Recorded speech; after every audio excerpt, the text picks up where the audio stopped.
Good afternoon, everybody. Today we're going to be talking about the Ohio train derailment. Good topic, for sure. So we're just going to try to add some stuff that you already said, guys. So we're group 7. My name is Andres. He's Christian, and she is Silver, my teammate. So to start with, let's go with the agenda for today. We're going to be talking about the timeline of events, the Ohio's governor response, the environmental impact of the accident, how businesses are affected, and the actions that were taken. So to start with the first bullet point of the agenda, the timeline of events.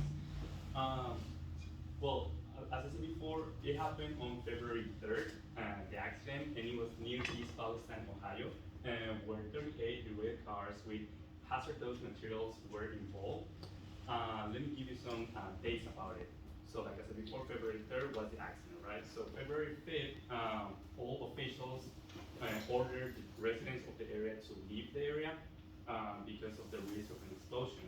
February 6th, 3 days after the accident, the people, the crew, they decided to release the toxins from the cars to create a fire, but it was a controlled burn, just to take out the risk of an explosion. Then on February 8th, 5 days after the accident, all residents were allowed to go back to the area. And on February 13th, 10 days after the accident, there was a video published that raises concerns about how the crew knew about the accident, and like they should be prepared for that. Now, talking about concerns, let's move to the second slide, which is the Ohio's governor Mike DeWine's response. Basically, he was swift and forceful about it, but he wasn't aware of the train passing through Ohio, and because of that, he decided to go and call for a congressional investigation just to see how these incidents are handled.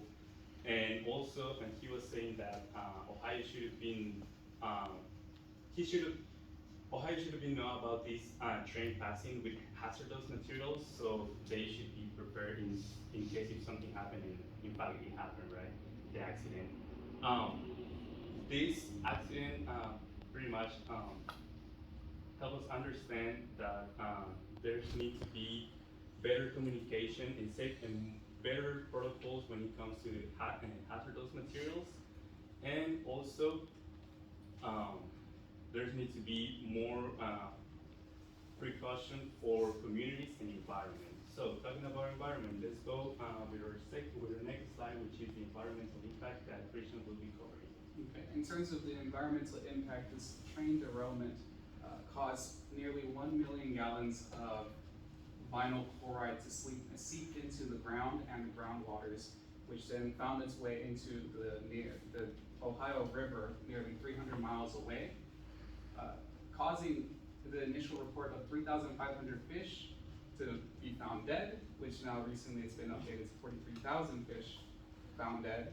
Afterwards, the residents have been reporting nausea, dizziness, and sore throats, which has been causing them to evacuate their homes, which now I'll be discussing how it has affected the businesses in the area. First, the businesses that were directly impacted by the materials loss, which will be Oxo, Vinyl, and Shintech. They were the ones that are owning the vinyl chloride that was lost in the train derailment. From there, it's Norfolk Southern. They're the railroad company that is directly involved in causing the incident. They have been paying millions for the damages. Currently, 1 million has gone into the community relief, 5 million has gone to the Pennsylvania Fire Department, and they are currently being sued by Ohio they're currently being sued by Ohio with a minimum of 75,000, but they're expecting much more from that, a lot more than 75,000 from the initial lawsuit that's going on right now. As for the local businesses that are being impacted because of the pollution, it is causing residents to be afraid to leave their homes when exploring the areas, or they're just evacuating the areas in general, which is causing clientele. They're comparing it a lot to COVID-19 when it comes to their customer base. The businesses that are being affected the most are restaurants and hair salons. They're reporting since they're using the water, residents don't want to go to them specifically since they're avoiding the water, since they're saying that it's polluted.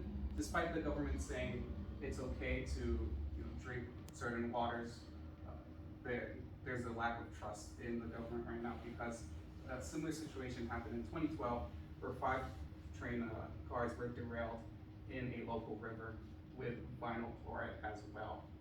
Silvio will now be discussing the actions that have been taken since the incident. Due to the explosion, many schools in Mali were closed, and more than 1,500 residents uh, from both borders of Ohio and Pennsylvania and East Palestine were evacuated. And the chemical order made many residents develop health issues such as headache, cough, rashes, and other classic symptoms that led them to have reproductive and immune system. 947 received dozens of lawsuits, including EPA. EPA is ordering them to clean up the contaminated water and soil and reimburse them for cleaning residents and businesses. And if they don't comply with that, they will have to pay triple the cost. And since the Ohio River is being used by other states, they have to test all water that's going through in order to be consumed or used for future businesses. And because of that, the Justice Department is enforced to create new regulation for chain safety and like for example, for putting detector near the wheel bearing to alert the crew members when it's overheating. And that brings us to the end of the presentation, which gives me a summary of what we talked about, of a train that happened February 3rd in East Palestine, a car which led to a chemical explosion surrounding the area. The incident impacted many local businesses, bringing the market down. And Norfolk Southern is responsible for cleaning and testing all water and soil for the residents to return home. And the Justice Department enforced new train safety standards in order to avoid future derailment when carrying hazardous loads. Thank you.